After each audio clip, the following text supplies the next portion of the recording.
子啊，礼物我收到了。今天母亲节，你也别忘了给你丈母娘那边。我不买，上次您过生日的时候，小诺他一点表示都没有。您干嘛还想着他妈妈？谁说的？小诺痛经这个老毛病，你都给忘了吗？虽然他上个月没回来，买了好多保健品，你平时你多关心关心人家。好的妈，我知道了。你个没良心的，居然都不出来催我！你那身上就5万块钱了，怎么给员工发工资啊？给你。看到没有？夫妻本是同林鸟，大难临头不会各自飞。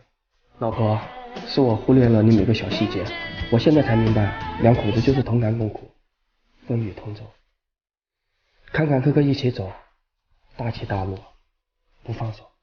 富贵之时彼此用心，贫寒之时彼此陪伴。